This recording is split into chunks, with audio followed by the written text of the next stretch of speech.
오늘의 제목은 누가 거룩하신 하나님 앞에 능히 서겠느냐, 이런 제목이에요.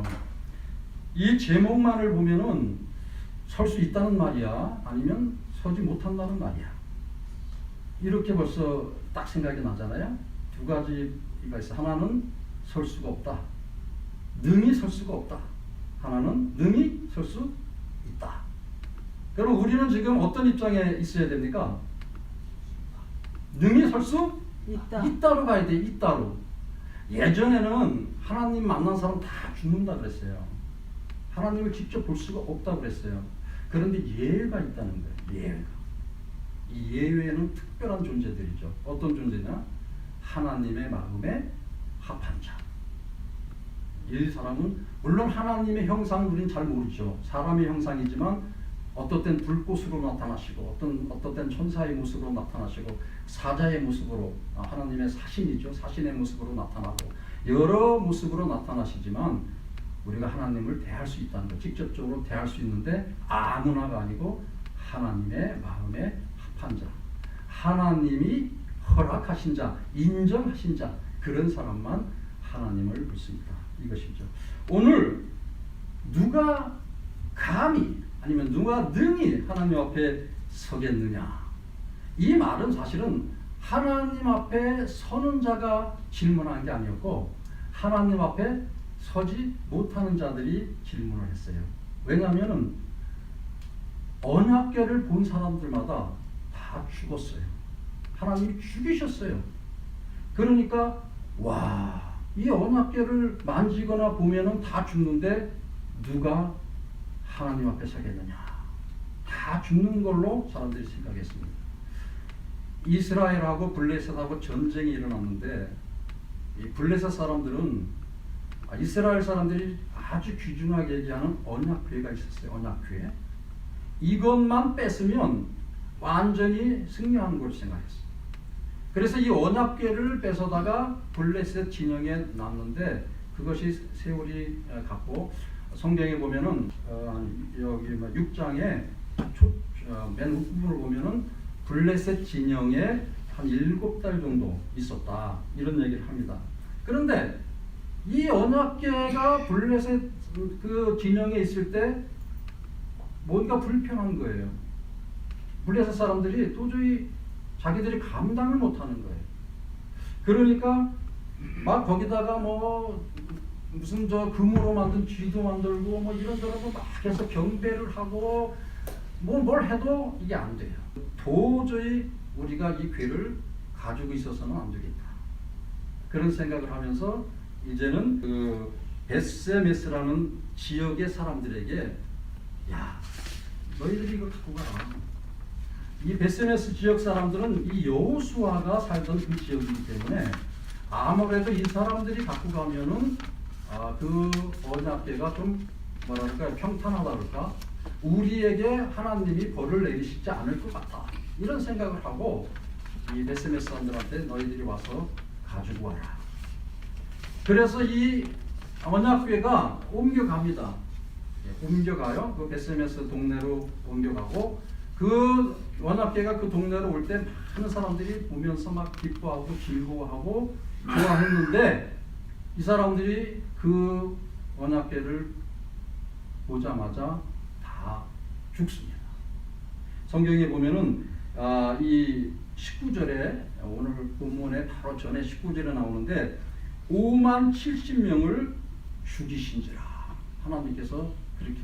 5만이라는 건 가로쳐놨는데 아마 정확한 숫자, 이 기록자가, 성경 기록자가 정확한 숫자를 모르니까 그냥 그렇게 5만 가로쳐놓고 하여튼 여러 명, 5만 명 이상이 되는 사람들이 죽었어요.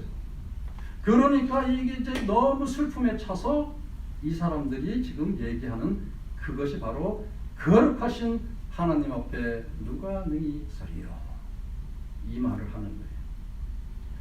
이렇게 많은 사람들이 죽었으니까 도대체 누가 하나님 이 법궤를 만질 수 있고 법궤를 관리할 수 있겠느냐, 이 질문이에요.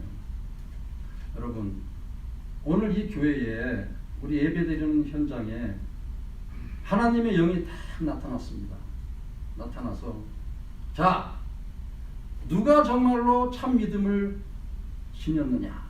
참 믿음을 지닌 사람은 살려주고 참 믿음을 지니지 않은 사람은 죽이겠다.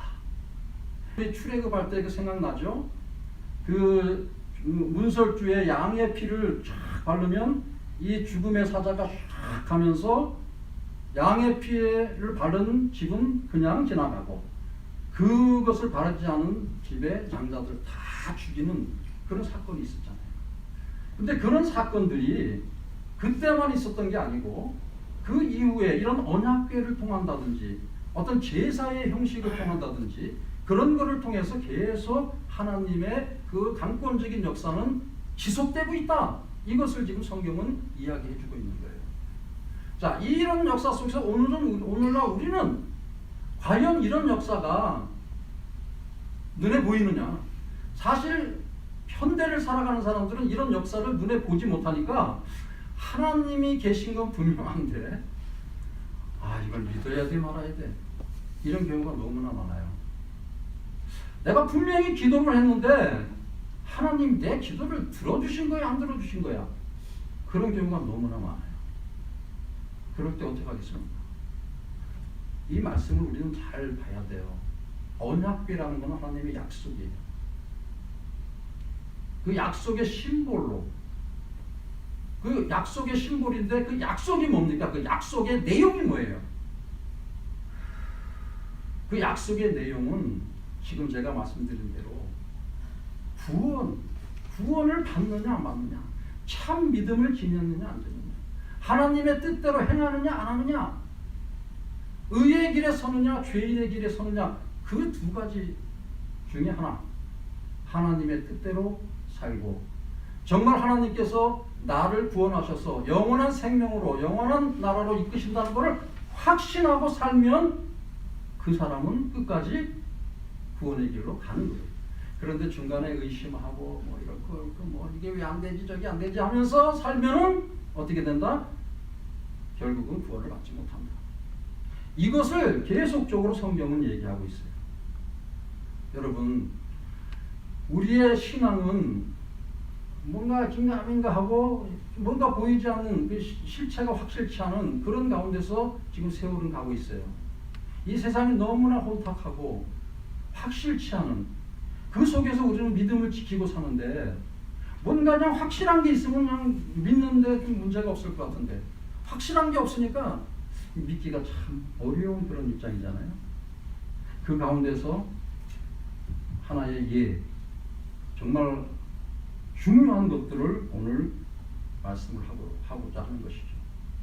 모든 사람이 죽어서 도저히 하나님 앞에 쓸 자가 없다고 생각한 사람들 중에 그러면 우리는 또 어떻게 할 거냐 이러면서 이제 다른 지역의 사람들에게 한번 이 법궤를 옮겨보자.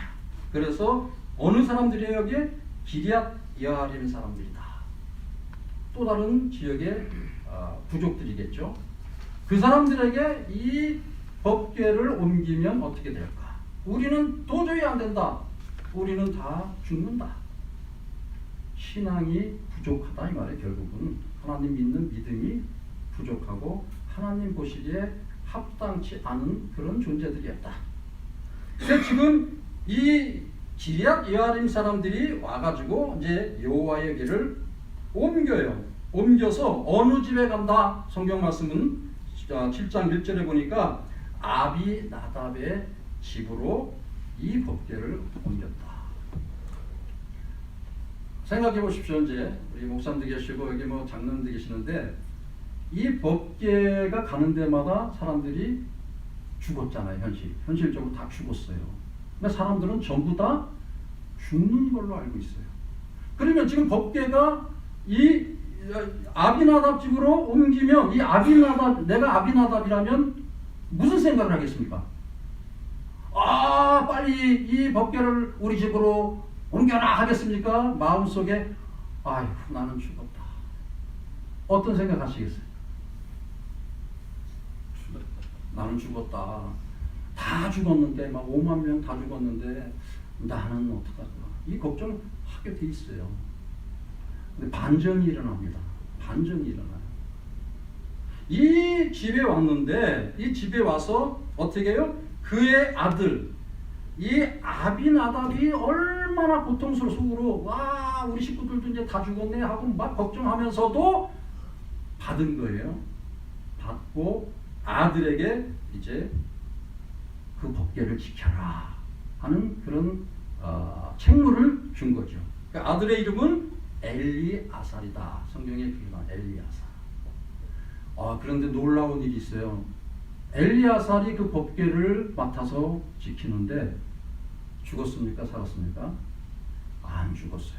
그리고 20년 동안이나 전혀 문제없이 법궤가 그 집에 있었고 그 지역 사람들이 그를 통해서 살았다는 거예요. 그럼 이 엘리아살이라는 사람은 과연 누구였을까? 이 사람은 과연 누구였길래 그 많은 사람들이 다 죽었는데 살았을까? 이것이 오늘 우리의 관점이 되어야 돼요. 이 사람이 바로 하나님의 마음에 합한 자였다. 다윗 보고 하나님의 마음에 합한 자라고 그랬잖아요. 동일한 것이에요. 그런 유명한 이스라엘 왕이고 막 성경에 유명한 사람만 하나님의 마음에 합한 자가 되는 게 아니에요.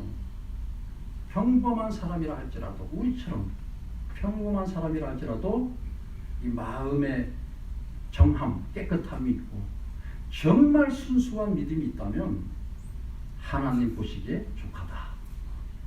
우리 그런 마음으로 하루하루를 살아야 돼요. 오늘 제가 아침에 묵상하면서 느낀 것이 우리는 성경을요 잘 알아요. 그리고 성경대로 살아야 될 의무가 있어요. 왜냐하면 하나님의 자녀이고 하나님께서 그렇게 살아야만 살려주시는 거예요. 그런데 성경대로 사는 게 아니고 성경 말씀을 인용하면서만 살아요. 성경에 이런 말씀이 나왔어. 성경은 이런 거야. 많은 연구가들, 많은 설교가들이 성경에 대해서 너무나 많이 얘기해요. 많이 인용해요. 많이 공부해요. 그런데 중요한 것은 그게 아니에요. 살아내는 거예요. 하나님 말씀, 내 삶에 어렵고 고통되고 의심이 되고 유혹이 오고 그럴 때마다 하나님의 말씀을 신뢰하고 그 말씀대로 살아내는 것이 참 믿음입니다. 그것이 참 신앙이에요. 엘리야살은 우리가 잘 모르는 사람이에요. 저도 잘 몰라요. 그러나 하나님 보시기에 합당을 했기 때문에 죽지 않았습니다. 얼마나 멋져요. 하나님의 법궤, 모두가 두려워하는 이 법궤를 가장 근거리에서 맡아서 그것을 지키며 살 수 있다는 그 아름다움, 그런 인생. 저는 선교사로 살면서 많은 것들을 보잖아요. 아픔도 보고 슬픔도 보고 이번엔 전쟁도 받고 또 저 호주에 가서 막 신학교 졸업해서 사람들이 이제 막 목사 된다고 막 즐거워하는 그런 신학교 졸업생들한테 가서 설교도 하고 강연도 하고 저 나름대로 참 보람도 느끼고 막 이런 것들을 있었어요. 이번 기간에. 그럼에도 불구하고 나는 과연 하나님의 임재 앞에 살아남을 수 있는 존재인가? 아니면 하나님 보시기에 합당치 않아서 그냥 죽여버리는 그런 존재인가? 그런 것들을 참 많이 생각했습니다. 우리가 인본주의적으로 인간적으로 추구하는 것들은 많지만 그러나 우리의 마음 자세가 정말 흐트러짐 없이 하나님 앞에 바로 서고 우리의 가진 것 부족하고 우리가 아는 것 부족해도 우리의 마음과 뜻을 다하고 정성을 다해서 하나님을 섬기는 일에 충성하면 하나님께서 살려주신다. 하나님께서 함께해 주신다. 이것을 믿고 산 것이 참 신앙자의 삶이라 믿습니다. 사무엘이 그것을 오늘 우리에게 실천사항으로 전달해 주고 있어요. 3절에 보니까 사무엘이 이스라엘 온 족속에 말하여 이르되 만일 너희가 전심으로 여호와께 돌아오려거든 이방 신들과 아스다로스를 너희 중에 제거하고 너희 마음을 여호와께로 향하여 그만을 섬기라. 그리하면 너희를 블레셋 사람의 손에서 건져내시리라. 전쟁을 하고 있는데 열세예요. 열세. 이스라엘이 늘 블레셋한테 지고 있는 거예요. 그래서 하나님의 법궤만 있으면 살 줄 알았는데 법궤도 뺏겼다가 하나님의 뜻에 의해서 다시 돌아왔어요. 중요한 건 뭐냐? 이 법궤의 의미라고 그랬잖아요. 누구만 섬기라? 하나님만 섬기라. 사무엘의 메시지였어요. 여기에 그 하나님만 섬기라 하는 그 이전에 중요한 게 있는데 뭐예요 지금? 이방 신들. 여기 또 하나 이름이 아스다롯이라는 그런 우상이 있었던 것 같아요. 오늘날 우리가 하나님 믿으면서 우리 모두에게 지금 보이든 보이지 않든 우상이 있다는 거예요. 우상. 그게 뭘까요?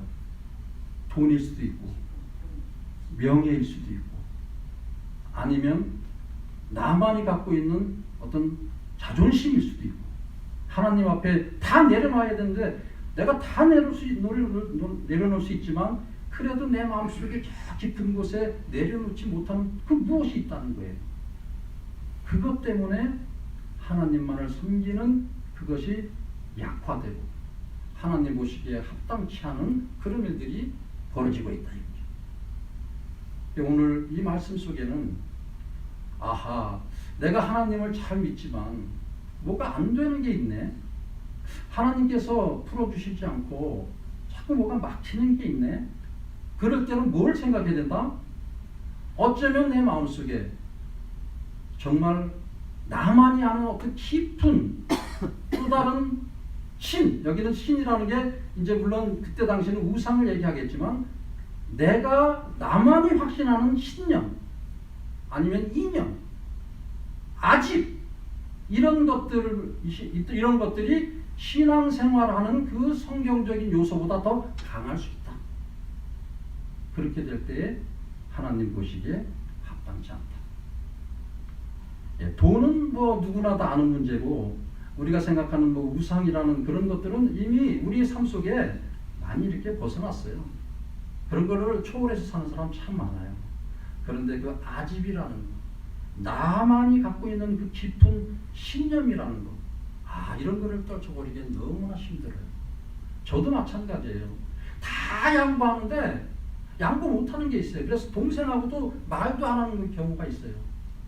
그게 단순히 돈 문제가 아니에요. 어떤 신앙의 색깔의 문제일 수도 있고요. 내가 생각하는 건 절대 이거 아니야. 이건 정말 양보할 수 없어. 그것 때문에 사실은 다 양보해도 부부끼리도 그게 안 되는 게 많아요.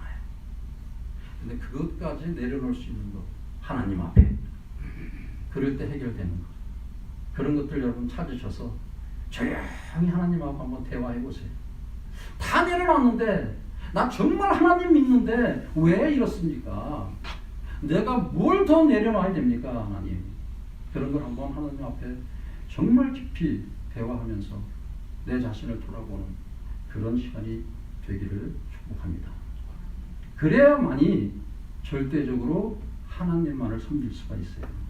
우리는 교회 열심히 다니고 말씀 잘 듣고 뭐 봉사 열심히 하고 때로는 뭐 저 남부에 뭐 흑인들 저도 갔다 왔지만 흑인촌에 가서 뭐 복음 전하고 우크라이나 가고 전쟁터에 가서 사람들 막 주님의 이름으로 돌보고 뭐 다 하는데 그것이 문제가 아니에요. 그런 걸로 하나님 칭찬하는 거 아니에요. 정말 하나님이 원하시는 거는 내 자신 모든 것을 내려놓고 순수하게 하나님만 바라고 하나님만 섬기는 그 자세, 그 마음을 갖고 있느냐, 이걸 보는 거예요. 사무엘이 우리에게 그거를 지금 요구하고 있습니다. 엘리야살은 그냥 다른 거 뭐 유명하고 뭐 그런 거 잘 몰라요. 그렇지만 적어도 하나님 앞에 그런 순수한 마음, 그런 믿음이 있었다는 것이죠. 결론에 보면 이에 이스라엘 자손이 바알들과 아스다롯을 제거하고 여호와만 섬기니라. 뭐 바알 신 우리는 잘 알잖아요. 풍요의 신. 우리 인간들은 누구나 다 이 풍부하고 풍요한 걸 좋아해요. 만나기만 하면 축복 받으세요, 복 받으세요. 여러분 축복, 복 받는 게 뭐예요 도대체? 복 받는 게. 예, 이 복의 개념도 깊이 들어가면 사실 하나님이 주시는 그 하나님이 내 삶을 이끄시는 그 하나님의 장중에 붙잡혀서 살아가는 그게 최고의 복인데 사실 우리 입에서 나오는 복 받으세요는 풍요를 얘기하는 거예요. 풍요. 돈도 많이 벌고 건강도 잘 챙기고 하는 일 다 잘 되고 이런 걸 복이라고 그러잖아요. 여기서 그것을 얘기하는 그런 걸 버려야 된다. 여기 버렸다고 그러잖아요. 지금 이 바알들을 버렸다. 여러 가지 우리 주변에서 나의 그 순수한 신앙을 자꾸 유혹하고 그것을 깨버리려고 하는 그러한 요소들을 다 버려라. 그리고 나를 침해하고 내 믿음을 자꾸 약하게 만드는 그런 모든 것들을 버려라. 그럴 때에 진정한 하나님의 임재, 하나님의 사랑이 임한다는 것입니다. 우리 그런 신앙의 삶을 살아가기를 주님의 이름으로 축복합니다. 아버지 하나님 감사합니다. 오늘도 주님께서 말씀을 통해서 우리에게 신앙자의 삶을 가르쳐 주셨습니다. 온전히 우리의 마음을 하나님 앞에 내려놓고 더욱더 하나님만 섬기는 그런 삶을 살아갈 수 있도록 역사해 주옵소서. 예수님의 이름으로 기도드리옵나이다. 아멘.